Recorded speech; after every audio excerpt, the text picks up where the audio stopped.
Hi, Alex. Hi, how are you? I'm good. How are you? I'm doing pretty good. That's really good to hear. And you're, of course, keeping yourself very busy at the moment, but then you guys always do. You've been together since 2006 and you seem to tour and release things very constantly. Yeah, we try to stay on the road as much as possible because that's the only way you're going to be able to, get fans and spread your music. So, can I ask what you did before Whitechapel? I went to school for a little bit, and I was going to major in graphic design. All right. So, do you have any input into the designs of your album covers and posters and things like that? Yeah. I mean, we all do as a band. Everybody in the band, has their input on, how things should be. But, I definitely try to drive that creativity. Awesome. Do you do anything like artistic as a hobby when you're not actually on the road? Not really. I mean, no, not really. No. Well, can I ask how many times you guys have actually been to Australia? Twice before. We've done a headlining tour early in our career, about 2009, and then we did Soundwave in 2011, I think. All right. Is there anything that you're looking forward to when you come back here the most?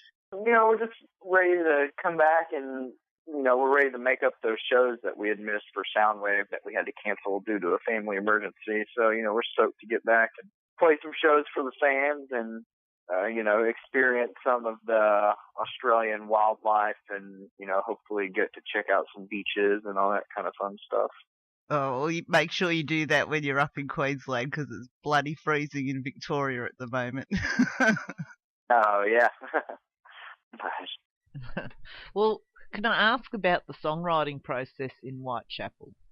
It usually starts with the guitar players. We all, come up with riffs and ideas, and we'll record them on our own and, email them back and forth and kind of share ideas. And, sometimes we'll all get together and write music, and then the drummer usually will write his drums to, the guitar parts that we've written, and then Phil will come in and write lyrics last because he likes to lay the lyrics on top of the music rather than pre-writing the lyrics and trying to force them in.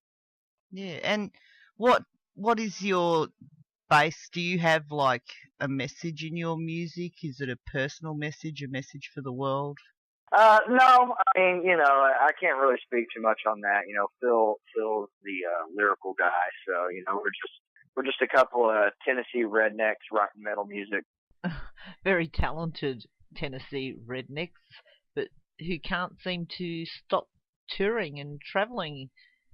How does that affect your personal life? Do you see continuing this for a long, long time, or do you think that maybe you'll start slowing down the schedule in a few years? It's hard to say because, you never really know where the future goes. I mean, if we end up being, bigger than we are now and making more money and, I definitely see us taking it as long as we possibly can. Yeah. Well, how do you find actually having to do the interviews and that? For the band? Yeah, the publicity side of it, having to sit there and for maybe a couple of hours and talk to strange people asking you strange questions. Yeah, I mean, it can get a little tiresome after you do it for a while, but, it's all, part of the process, part of growing a band is, you got to get out there and market it and, get it out in front of the people. And, the only way that's going to happen is if, you do these interviews and you talk to these people and all that good stuff. Is there something that, like, you want to talk about in interviews that people rarely bring up? Not really. I just kind of sit back and answer the questions they give me. Yeah. Well, can you tell me then, like, you've got your own signature line of guitars with ESP. Did you have some input into the design of those? Yeah, that was pretty much all my input. They just came to us and they were like, we really want to do signature guitars with you guys. You're, one of the biggest up and coming metal acts, and we've been with ESP since 2008, so we've been there for a while. And in 2012, they, like I said, they decided to give us our signature models. So we were really excited about that. And, over a couple of months, I just kind of came up with a couple of different ideas of what I liked about different guitars. And, if I'm going to have a signature model, that's going to be the model guitar I'm going to play for the rest of my career. So it's got to be something that, I really love. And, I was definitely, pretty successful in working with ESP and, coming up with something that worked out really well. Yeah. And at the moment, you are, of course, touring Our Endless War, which is the new album which was released at the end of April, and you have DevilDriver on the tour. I'm a little confused in Australia. Who's headlining, or is it basically a co-headlining tour? I think it's DevilDriver headlining, and we're just supporting. So they'll be playing, but just a little bit longer than us.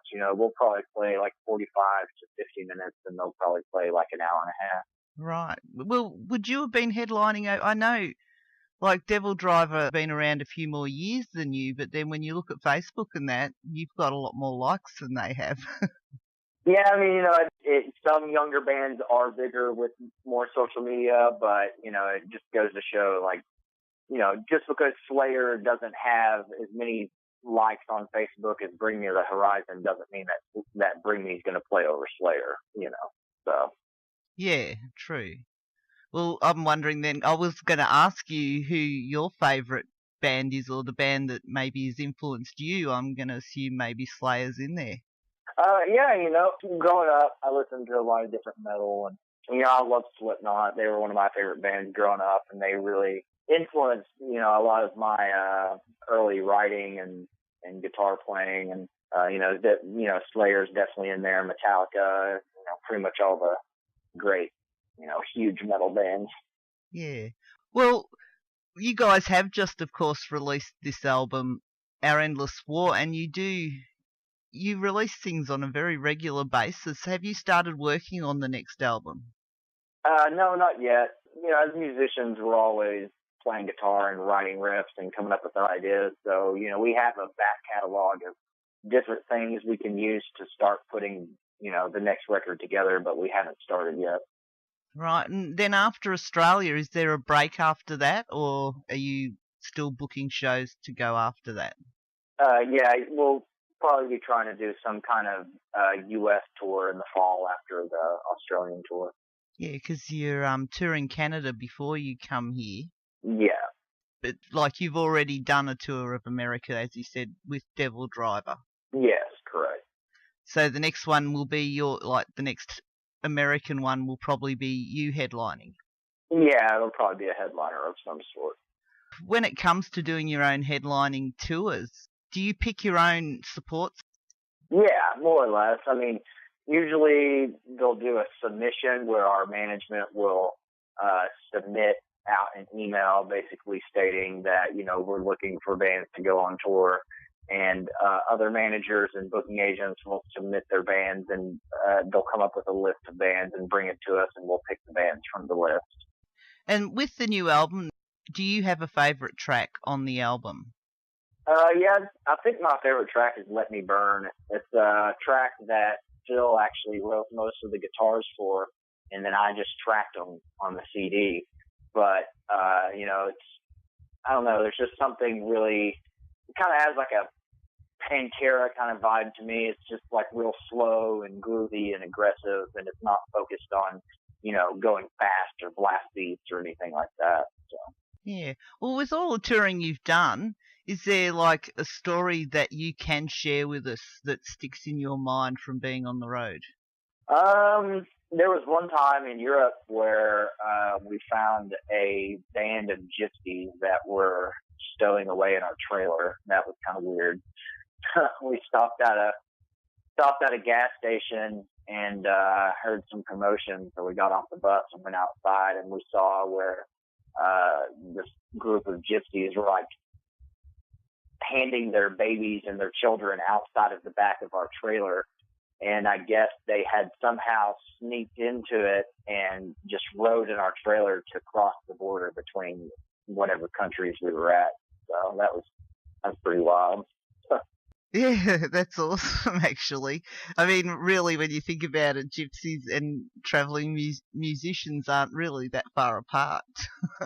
Yeah, for sure. And I should actually tell people too at the moment that your band, Whitechapel, of course, can be found at facebook.com/Whitechapel Metal. And you have a website, whitechapelband.com. Correct. You, of course, Alex Wade, you have your own Facebook. So what do you do with your Facebook? Is that more like for your guitars and just your personal thing, or do you have some solo thing? Yeah. It's just more of like a personal thing. You know, I like to I know a lot of our fans are gear nerds like I am, so I like to show off, you know, like my different, you know, whatever gear I'm currently using or whatever guitars I'm currently digging, you know, using different kinds of, whatever different kinds of effects or amps or whatever I'm using. So you do share like your effects, like when you get new toys and that, and Yeah. I like to, you know, just show that kind of stuff. You know, it interests the fans and they like to read it. So awesome. And I'll tell people that's facebook.com/Alex Wade Official. People want to go and check that out and keep an eye on what you're up to. And so Our Endless War, the single, is out at the moment. You've got a film clip for that. Are you releasing another single before you hit Australia? I'm not too sure. We had just released Worship the Digital Age, the music video for that. So I don't know if there will be another single past that before we come to Australia. Right. And you will, of course, be in Australia with DevilDriver on the 5th of September at the Hi-Fi in Brisbane, the 6th of September at the Hi-Fi in Sydney, and the 7th of September at 170 Russell in Melbourne. And people can go to Soundwave Touring on Facebook and grab hold of those tickets, or they can go to soundwavetouring.com. Well, you said you had to cancel the Soundwave tour. Was that like this year that you were meant to come here? Yeah, I mean, we were supposed to do Soundwave in 2014, and we had to cancel due to a family emergency from one of the members. So we were all real bummed out about that because we were excited to come over there because Soundwave is such an awesome tour, and we really hated that we had to cancel our appearance with that. But family comes first, so we had to take care of those things that we needed to take care of, and come back and replay the shows. Fair enough. Is there any chance that you will be on Soundwave 2015? I'd hope so. I really hope that we'll get another chance to come back and do the tour. Yeah. Well, if not next year, then I'm sure we'll see you the year after. I'm sure you'll be back there very soon. Yeah, absolutely. Keep everyone very happy to get to see you again. I know there's been a lot of people on my Facebook that have been very excited that Whitechapel are coming down under again. Awesome. Quickly, before I do let you go, I know I've gone over time and I'm very sorry about that, but what is actually your favourite place to take a holiday in the world? Probably Florida. I like to fish a lot, and they have good sport fishing down there. So. Ah, cool. So maybe you could catch up on a little bit of at least one day of fishing while you're down in Australia. Yeah, hopefully that'd be great. Thank you very much, and I really hope that you enjoy your trip down here, and I'm sure the shows are going to be sold out everywhere you go. You've only got 3 shows. The 5th of September at the Hi-Fi in Brisbane, the 6th of September at the Hi-Fi in Sydney, and the 7th of September in Melbourne, and tickets through Soundwave Touring. And whitechapelband.com is the best place to find out all about your band and all your links and that to your social media. Yep, absolutely. And thank you very much, and do have a good day. Okay, thank you. Take care. Bye.